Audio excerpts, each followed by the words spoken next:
ओम नमः शिवाय दोस्तों। आप सभी का मेरे चैनल नारायण रत्नावली में स्वागत है। आज मैं आपको भगवान शिव के परिवार के रहस्य के बारे में बताने जा रही हूँ। दोस्तों, अगर आपको वीडियो अच्छी लगे तो कृपया कर मेरे चैनल को लाइक शेयर सब्सक्राइब करें। तो चलिए जानते हैं शिव परिवार के बारे में। शिव परिवार में जहाँ एक और भगवान शिव है तो दूसरी ओर माता पार्वती हैं। इनके दो बच्चे हैं, श्री गणेश जी और श्री कार्तिकेय जी। शिव का वाहन नंदी एक बैल, माता पार्वती का वाहन एक सिंह, गणेश जी का वाहन एक चूहा और कार्तिकेय जी का वाहन एक मोर।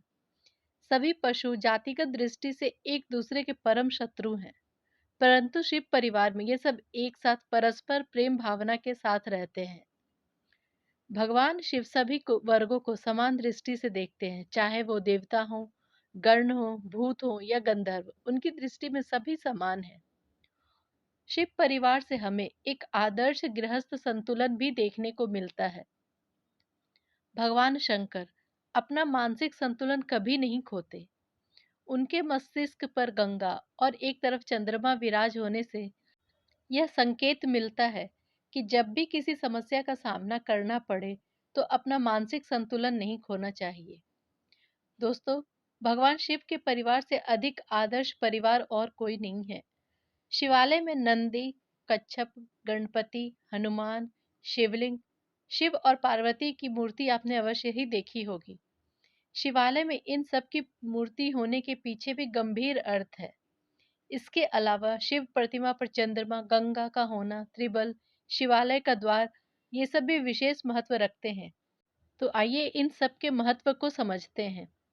सबसे पहले नंदी जी। शिव मंदिर में जाते ही सबसे पहले नंदी के दर्शन होते हैं और यह नंदी भगवान शिव का वाहन भी है। नंदी मनुष्य जीवन में आत्मा का वाहन, शरीर का काया का स्वरूप है और काया से ही काम की उत्पत्ति होती है। जिस प्रकार शिव नंदी पर विराजमान है, उसी प्रकार सदैव मनुष्य का मन और आत्मा का काम पर पूर्ण अधिकार होना चाहिए। भगवान शिव नंदी के अधीन नहीं है, नंदी पर भगवान शिव का अधिकार है।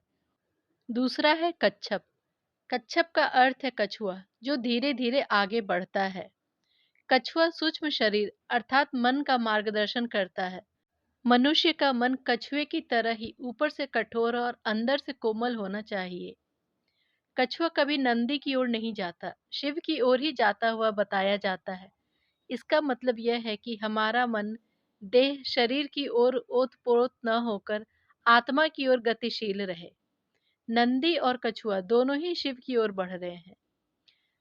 भगवान शिव के मंदिर के द्वार पर भगवान गणपति और भगवान हनुमान की मूर्तियां हमेशा स्थापित रहती हैं।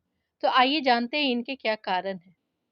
गणेश जी बुद्धि के देवता माने गए हैं। भगवान गणपति का आदर्श है बुद्धि और समृद्धि का सदुपयोग करना, क्योंकि वे रिद्धि और सिद्धि के स्वामी हैं। ये सारे गुण गणपति के हाथों में स्थित प्रतीकों द्वारा स्पष्ट किया जाता है। उनके हाथ में अंकुश, संयम और आत्मनियंत्रण का प्रतीक है। कमल पवित्रता का प्रतीक है और उनके एक हाथ में पुस्तक उच्च विचार और ज्ञान का प्रतीक होता है। हनुमान जी। शिव मंदिर में हनुमान की मूर्ति आगे रहती है। हनुमान का अर्थ ही है आदर्श, सेवा और संयम। हनुमान जी शिष्य भाव के सर्वोच्च स्वरूप हैं और वे अपने आदर्श राम के कार्यों में सहयोगी रहे हैं। कृष्ण युग में अर्जुन के रथ पर विराजमान रहे हैं। ऐसा आदर्श अपनाने वाला व्यक्ति ही शिवत्व और आत्मदर्शन की प्राप्त कर सकता है। शिव द्वार। व्यक्ति में जब नंदी, कच्छप, गणपति, हनुमान का आदर्श आ जाता है तो वह साधक शिव रूप आत्मा को प्राप्त कर लेता है।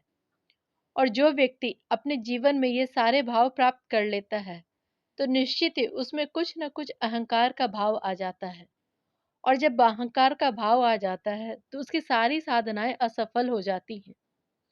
इसी बात को स्मरण कराने के लिए शिवालय के मंदिर का प्रवेश द्वार भूमि से कुछ ऊपर रखा जाता है और द्वार भी कुछ छोटा ही होता है। शिव द्वार में प्रवेश करते हुए अत्यंत विनम्रता और सावधानी रखनी पड़ती है और सिर को झुकाना पड़ता है। यहाँ सिर झुकाने का मतलब है समर्पण, और समर्पण ही अहंकार को समाप्त कर सकता है। और जब यह अहंकार समाप्त हो जाता है तो सब कुछ मंगलमय होने लगता है। आत्मज्ञान का प्रकाश उदय होने लगता है और यह आत्मज्ञान की ज्योति पूर्ण शिवत्व की ओर ले जाती है। शिवलिंग और शिव मूर्ति। शिव मंदिर में जो शिवलिंग है उसे परम आत्मा कहा जाता है। यह सर्प से लिपटा हुआ रहता है और यह सर्प काल रूपी मृत्यु का स्वरूप है। जो मृत्यु को भी अपना मित्र बना सकता है वही महाकाल कहला सकता है। यह काला नाग कालातीत चिर समाधि भाव का भी प्रतीक है। भगवान शिव द्वारा धारण किए जाने वाले कपाल कमंडल तपस्वी साधना के प्रतीक हैं। चिता भस्म का लेपन ज्ञान और वैराग्य का प्रतीक है। हाथ में डमरू आत्मा के आनंद और आनंद की अनुभूति का प्रतीक है। शंख ब्रह्म नाद का प्रतीक है। त्रिबल बेलपत्र तीन नेत्र त्रिपुंड त्रिशूल ये सब सतोगुण रजोगुण और तमोगुण को सम करने का संकेत देते हैं। व्यक्ति में ये तीनों गुण होने चाहिए लेकिन सम भाव में होने चाहिए। कोई भी भाव एक दूसरे पर हावी नहीं होना चाहिए। जब मनुष्य के भीतर आवेश युक्त भाव उठते हैं तो उन भावावेशों को शांत करने के लिए त्रिनेत्र का स्थान अर्थात ललाट पर भ्रिकुटी में ध्यान केंद्रित किया जाता है। यह चक्र शिव स्थान कहलाता है। यह त्रिदेव अर्थात ब्रह्मा विष्णु और महेश इन तीनों को भी स्पष्ट करता है। जलधारा शिव जी पर अविरल टपकने वाली जलधारा जटा में स्थित गंगा है। यह गंगा ज्ञान की गंगा है। ज्ञान का अर्थ है दिव्य बुद्धि गायत्री त्रिकाल संध्या जिसे ब्रह्मा विष्णु महेश भी उपासते हैं। शिवालय की जलधारा उत्तर दिशा की ओर बहती है।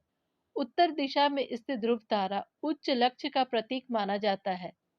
जिस प्रकार उत्तर दिशा में ध्रुव तारा स्थित है उसी प्रकार साधक का लक्ष्य भी हमेशा उच्च और स्थिर होना चाहिए। शिव पर अविरल बहने वाली रस धारा है। इसका अर्थ है जीव को हमेशा अपने आनंद जीवन में आनंद की रस धारा और ज्ञान की रस धारा प्रवाहित होती रहनी चाहिए। शिव और पार्वती शिवलिंग शिवमय आत्मा है और उनके साथ छाया की तरह स्थित पार्वती उस आत्मा की शक्ति। शिव और शक्ति को अलग अलग करके नहीं देखा जा सकता है। जहाँ शिव है वहाँ शक्ति अवश्य है और जहाँ शक्ति है वहाँ शिव अवश्य है। दोस्तों ये थी शिव परिवार की जानकारी। उम्मीद है आपको ये वीडियो पसंद आई होगी। कृपया कर मेरे चैनल को लाइक शेयर सब्सक्राइब करें। ओम नमः शिवाय।